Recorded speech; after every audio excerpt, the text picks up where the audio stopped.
Actors spend a lot of time exploring the body language of others. Observing and mimicking body language is part of the art of acting and helps them get into the characters that they play. Tom Wardle is an experienced actor and drama coach that we recently interviewed. We had a fascinating chat about boundaries, sharing vulnerabilities, and being open to the emotions of others. The interview made me reflect on how we're taught to listen at school, that places value on the person that's speaking, and how there might be a more effective way for us to learn and value this important leadership skill. Tom is really passionate about what he does, passionate about helping his students be more confident, empathetic, and vulnerable. In essence, teaching them about how to be good leaders and doing a fantastic job of role modelling this for them. Have a listen to what Tom has to say. I'd done, training, you do some film work and some things like that, but it never spoke to me. Film was... What was it about theatre that really spoke to you? Well, I think what spoke to me about theatre is you're in the moment. Yeah. You're right in the moment. You're there with the people. They're there watching you. Yeah. There is a risk there. There is a challenge there. There is an adrenaline in the moment. Yeah.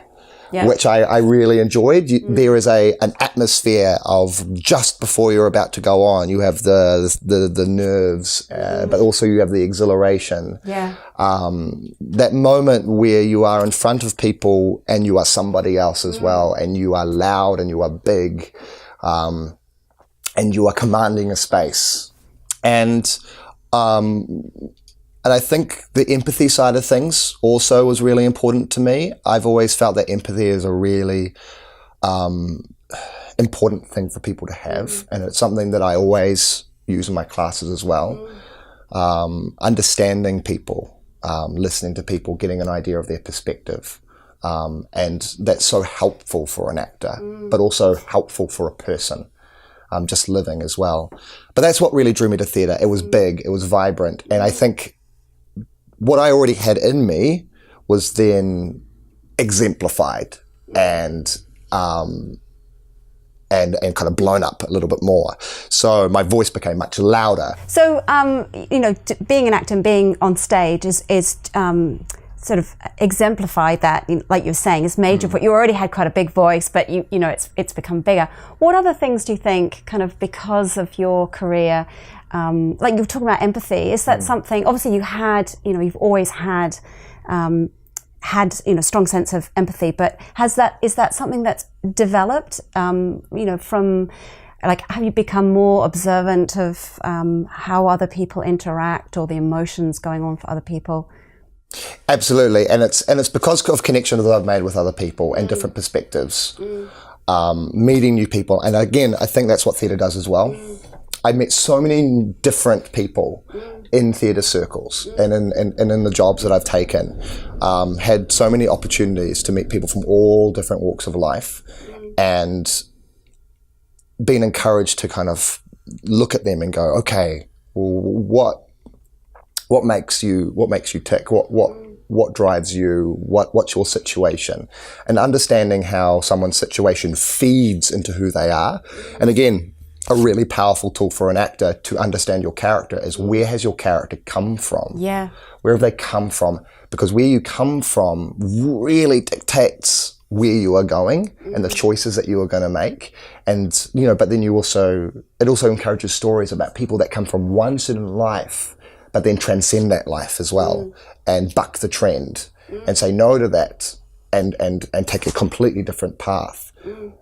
But it's because of that life that they've made those choices as well. So it's all about those choices and understanding why people make their choices. And I've tried my best, I guess, to always pride myself on really thinking about why people say the things they do or do the things they do, whether it's a positive or a negative thing. Where is this person coming from? Because I've found it's very helpful for me, not only in a performance sense and in a teaching sense, but just in living my life and being engaged in things in the country and in the world as well. Just understanding people, and I think it's hard because when you tap into empathy and you really understand what empathy is, there's a lot of sensitivity there, and you feel things a lot more. You're more open about things. So many of my friends, especially who are actors, they get affected by things a lot more than people who I know that don't work in the field, because acting is about exploring emotion and about feeling. So they're open to feeling a lot more. They're open to sharing a lot more. That's really interesting, isn't it? Because your focus as an actor is to get into the emotions of others, to get into that persona, and like you say, that story. So of course that naturally follows that you're able to sort of pick up on emotions. I think that's really interesting. Not something I've considered really. How much do you think sort of that idea of sort of being open and being that being more of a focus, how much do you think that's related to body language, as far as when you're, or is that something you've ever been conscious of when you're open to the emotions of others? Do you think it's because you mimic body language, or is that something you've ever sort of thought about? I do it all the time, especially when I spend a significant time with a person. I find I mimic them a lot. I can't help it. I will mimic gesture, I'll mimic laugh, I'll mimic certain aspects, and for a long time I wasn't aware of it until I kind of started, I became aware of it later on. And at first it was kind of an embarrassing thing. I was like, oh my gosh, just just settle down. Yeah. But then I realized that this is part of what empathy is, and it's also part of who I am as a performer. That it's just a side effect. It's part of the strength of people who have been performing for a long time. You can just slide into different lives rather easily. And then it gives you more of an understanding. If you're mimicking someone, you can kind of almost slightly get into their head and understand what's going on for them. Yeah, you can. Because you're connecting with them on a certain level, and a part of who they are, and usually it's a positive thing, because a part of who they are you resonate with and you like. So you start acting like them, and I think it's a very human thing to do as well, because we're very social creatures. So when we come across people that we like, we want to be more like them, because we see positive elements of who they are. But and the most talented actors that I know can just slip into these different personalities very, very easily. And it's really, really incredible. But yeah, reading people is really, really important. Reading body language, you learn, this person who I'm meeting right now looks like they might be a little bit uncomfortable. So I'll step back a little bit. With children especially, I've become very, very aware of going down on their level. And I always joke with my children, who sometimes because I'm very active when I'm moving around, I joke with them, say, don't go behind me because I'm like a giraffe and I'll just step on you. I don't know where you are. And I don't want a flat child. So that's step one. That's getting there, that's saying, hey, I'm just like you. And I'm here to welcome you. I find is really, really important in terms of that non-verbal communication. And also the verbal is really important, just to get that idea of consent, just saying, look, is it okay if I put my hand on your shoulder? Is it okay this go? I'm just going to grab your arm, I'm going to move you, I'm going to be the creature, and I'm going to grab you and I'm going to move you over here. Is that okay? Things like that are really important, and then I can do it. And talking to the other actors, because for me it's about teaching them how to treat others as well. I need to be that role model, I need to be that guide, I need to give them that idea of, okay, when you're working with another actor, you need to communicate with them effectively so that they trust what you are doing. And then they need to also do it to you as well. So you need to know what you're working with. The trust is always really, really important. Yeah. It's really interesting, that idea, in when you're teaching, that you're asking permission, or you're preparing your students for your actions that you're going to take. Do you think that crosses over to your personal life, that you actually, because how often do we, preempt people about our actions before we do them? And how much smoother that would be if we did do that. How often do we ask someone's permission before we walk into their space? Have you noticed that in your personal life at all? Is it something that carries over? It certainly carries over. It is something that I try to be aware of. it's not always, it's sometimes you're in the moment and you're meeting someone new, so you're not always 100% thinking. But I think, especially now, the conversation about consent is so important that it's important that we really think about it and we change behaviour that may have seemed really normal and that we've accepted it to a degree, but actually might not actually be acceptable. So, you might be someone who really likes to hug people. And that's wonderful. The wonderful that you want to be able to share that and you're comfortable, but you can't just go around hugging people that you meet. You can't, because... But people do. They don't ask that permission. Yeah. So I think, you're absolutely right.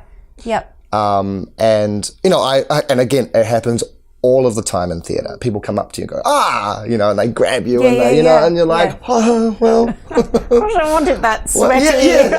Yeah. And I think, and personally, myself coming up as, a young guy and meeting these people and they hug you and they touch you and they all are very hands-on, it was so different. I'm like, I don't know who you are, because all of the relationships that I had to that point, these deep connections that I made for people were over years. Like, I didn't find out about important things about their lives till, I knew them for a year or more, or so the trust had been built up over that time. But then I got into the theatre and people just like hugging and cheering and crying over you. And it's like, oh my God, look, just calm down. Like, I'm not used to this. And in many ways, I'm still not. I don't I don't need people to share their inner details with me. That's something that I feel on my level. I need to earn that. Yes. And there's also a pressure that when someone starts sharing with you, you feel a pressure that you should share with them as well. And that's not fair. You shouldn't have to. You shouldn't have to say anything about yourself if you don't want to. I mean, obviously in acting, there is requirements. So when I was training, we did have to share a lot about ourselves, but there was a discussion about that and what that meant. And the idea that you sharing about ourselves is important to understand ourselves as actors when we are working together, and to understand people, which is important as an actor as well. But also, you need to know when to stop. You need to find those boundaries where it's appropriate to stop. And that's why, acting doesn't speak to some people, because there is an element of vulnerability and sharing that is inherent in the craft. It's inherent in it. And some people don't feel comfortable, and that's fine. Absolutely fine. They don't need to. But which, segueing to what I do for a career now, what I'm hoping I'm doing now is instilling the idea of, you don't have to share your life story with people, but these are the skills that you can learn, so that when you're in a social situation that requires you to be put on the spot and requires you to speak and requires you to say things, you're not going to be a wreck. You're not going to be nervous. You're not going to be worried or scared. You're just going to be able to go, oh, I can do this because it's just like class. Boom, boom, boom. Yeah. I think that's really interesting, because it's sort of like two things that I'm kind of hearing.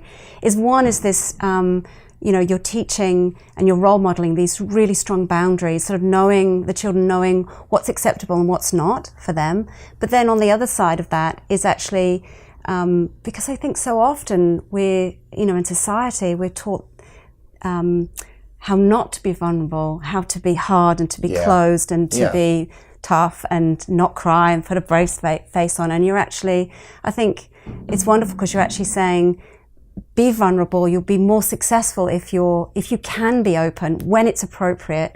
Take the risk, go for it.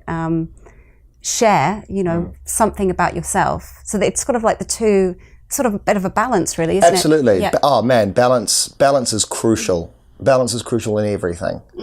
And people respect you. People respect it when you share a bit, when you are vulnerable, when you say, hey, I struggle, you know.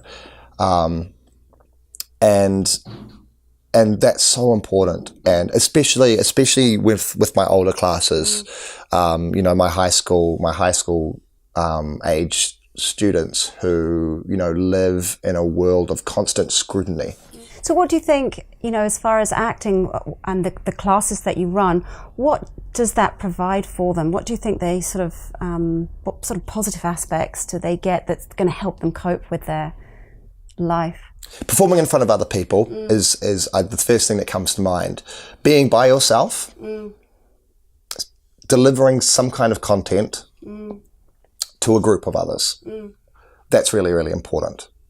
Just being able to stand up there alone. There is an exercise I do with my really young children where all they have to do is they walk across the room, they come to the middle of the room and they say, "My name is," and they say their name and then they walk and they sit down and then we clap. That's it. And it just encourages them to be alone. Life is full of pressures. We can't shield our children. No. We can't shield ourselves from the pressures of life because there's always going to be pressure. But it's how we deal with the pressure that's really important. And so getting them on stage just to say their name is really challenging for a lot of those children because they're put on the spot. Put on the spot and they have to say their name. And some children love it. They'll go crazy. And they hop, they dance back down, they sit down and they find another child, I'll go on with them. I'll go, "Can I hold your hand?" And I'll go with them. And let's say your name. We'll say your name together. Me and you will say your name.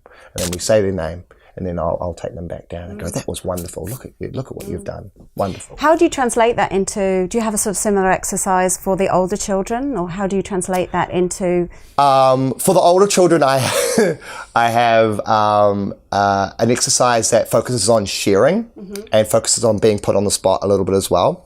And so it's called "Have You Ever?" And there's a lot of rules that I put around it because you can't be inappropriate. But you've got to share something that you have done. Something in your life, and you've got to say, "Have you ever?" And it could be anything. Have you ever climbed a tree? Have you ever broken something? Have you ever been told off by your dad? Have you ever gone fishing? And the more comfortable the class is with each other, then slowly the more that they can share and the more vulnerable they can get. Have you ever broken your leg? Have you ever wet the bed? Have you ever picked your nose and everyone saw you?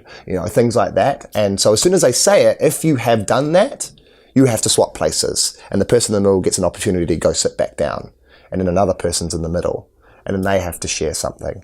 So it's the idea again that you are in the middle, you are sharing something. Everybody is 100% focused on what you are saying. And you have to be a little bit vulnerable.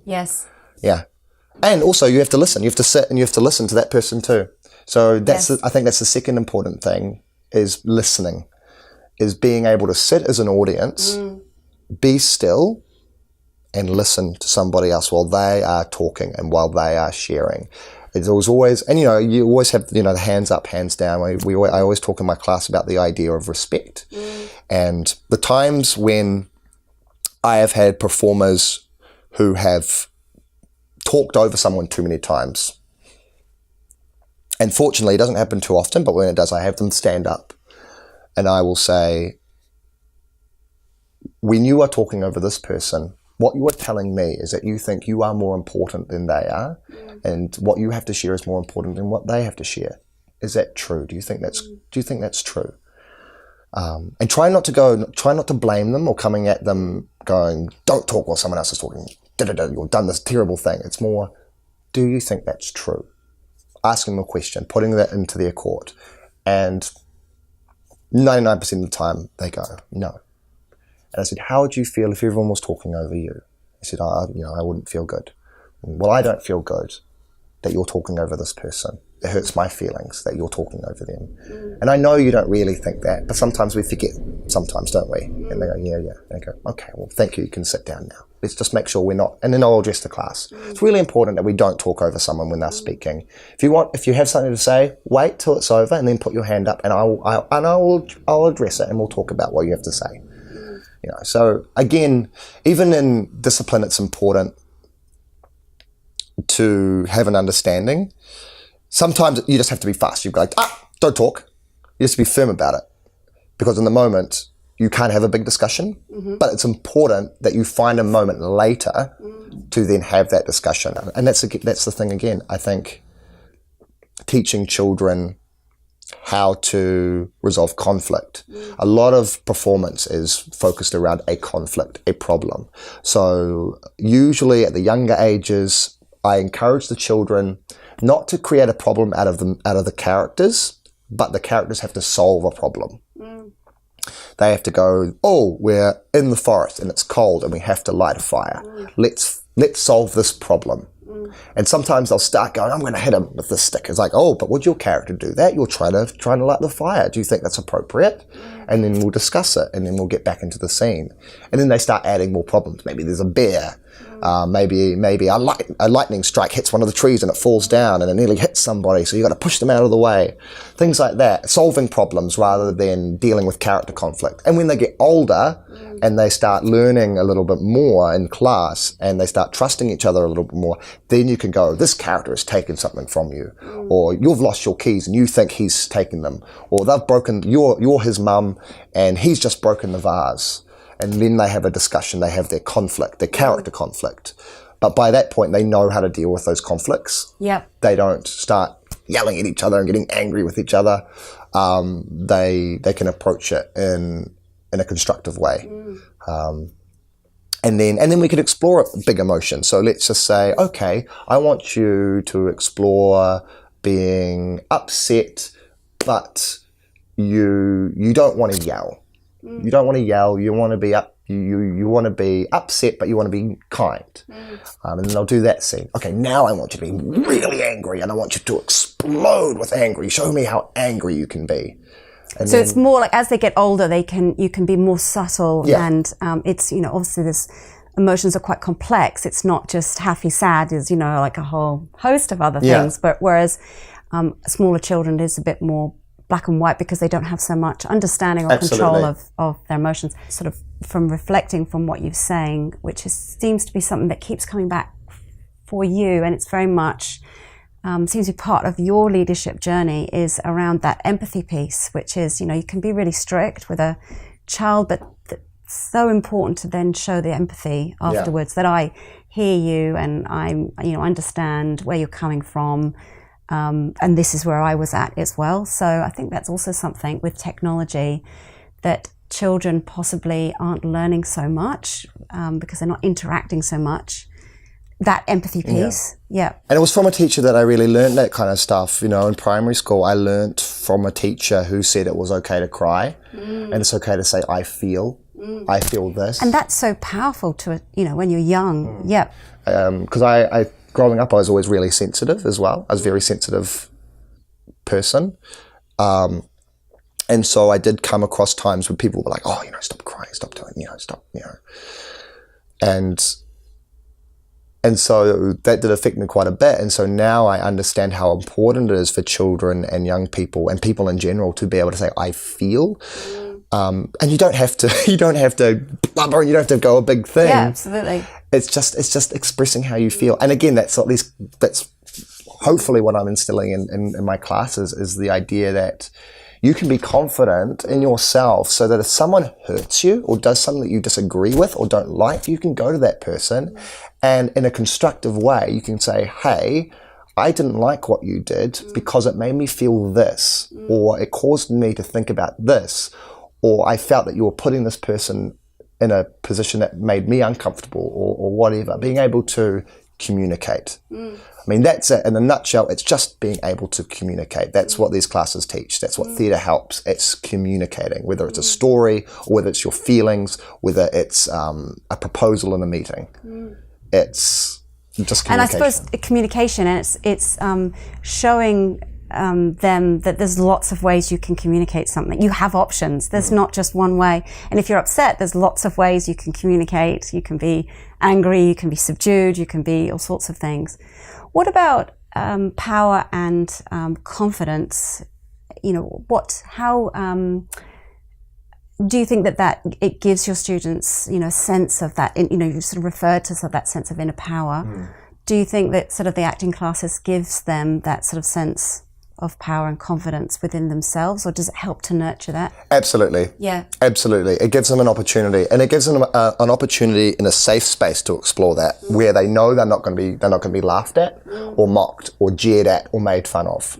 They know that they can stand up in my class in front of their peers and they can make a mistake. A big example of that is when we do vocal exercises. The voice is such a powerful thing, and people don't tend to use it very often. People hate the sound of their voice. So true. You know, it's something. It's a very, very powerful thing, but it's such a great tool, and I've found it works very well for me.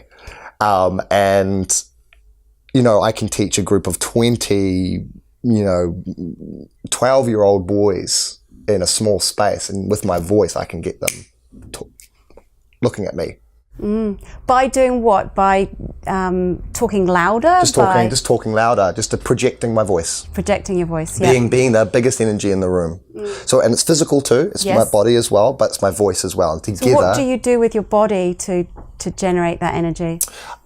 So usually I will just move in a way that's a little bit more exaggerated, a bit more dramatic. So who I am when I'm kind of out in public, normal, I am more subdued, I'm more quiet, and I'm naturally quite introverted. I'm very much a homebody, very much kind of always in my head thinking about things. But when I'm in my classes, I'm big. So my gestures, even though I do gesture usually, my gestures become bigger. My movements become bigger, more dynamic. I change levels when I move around. So you're sort of taking up more space. I take up more space, and I tell it to my actors too. It's commanding the space. Yeah. When you're on the stage, command the space. But be aware of everyone around you. You are commanding the space, but you do not own the space. Yes. And that's something that's really important. And then, so usually there's lots of techniques. It's like and it's important as well, I felt, to make them interesting. So it's like a series of claps that they have to follow, or I'll call out a call and response that they all have to follow. And once I've got everyone doing that call and response, everyone's now listening, and then I can get them calm, and then I can bring my voice down, and I can go, right, now I'm going to talk like this. What about, so obviously, when you get nervous, your voice starts kind of cracking a bit. And as an actor, and you're just saying that, learning to sort of project your voice and having a really strong, deep, powerful voice, and how nerves sort of affect that. What would be your sort of tips, or what techniques have you learnt to control your voice? Whenever I do vocal work with my actors, I always say, first of all, don't be afraid of making ugly sounds. I say there's no such thing as an ugly sound. Your voice is a beautiful thing. And I will always exemplify it. So I will then start doing a vocal warm-up, and I will purposely make my voice crack. And I will make myself feel silly. Can you do us a demonstration? So I might go, and they go, oh my gosh, that sounded a bit strange, didn't it? And they kind of laugh and they giggle, and they have a good time. And that's again the big part of the leadership is it's the idea of kind of, it's not exactly the word I'm looking for, but you demean yourself a little bit to build them up. Yep. But it's being vulnerable, isn't it? Yeah. It comes back to that. That's it. You make yourself vulnerable so that they feel comfortable to be vulnerable. That's it. You make yourself vulnerable. And so once I've kind of established that, I talk about breath. Breath control is really important. I come from a background of speech and drama, working with Trinity, and breath was really important, and I got it drilled into me. Intercostal diaphragmatic breathing from your diaphragm, taking as much breath as you can with as little effort, not breathing from your chest, making sure that you are getting the full inhale and exhale, and using the breath to your fullest. When you are reading a script, understanding that the punctuation is there to help you breathe. Yes. It's to emphasize points, obviously, and to help understand on the reading, but it's also there to help you breathe. Yes. So find the points to help you breathe. So I talk to my students and I say, breath is your power. It is your energy. It is what feeds your voice. The more breath you have, the more power in your voice you will have. And I always do an example where I will empty the breath out of my lungs and I can't talk now. There's no sound. Yeah. So then I'll breathe in and I go, now you can hear me. Because I've got all of that breath, because the breath is flowing through, and I'll take them through very, very basic anatomy, how the breath comes through and it vibrates, and that's your voice. Your voice is a combination of your voice box vibrating, the muscles and the things vibrating, and the breath coming in. And the more breath that's coming in, the stronger those vibrations will be made. So the more breath that you are pushing out, the more concentrated it is, the louder and more powerful your voice will be. And then it's just understanding articulation, opening your mouth. The wider your mouth is, the more sound that's going to come out. Using your lips, using your tongue, using your hard palate, your soft palate, your teeth. I'll take them through all those little exercises to exercise those things. The idea of relaxation. Make sure your jaw is relaxed. I have an exercise where it's very, very basic vocal and singing exercise where you pretend to have 2 oranges under your armpits. I wonder if we could do this exercise. Absolutely, absolutely. Great.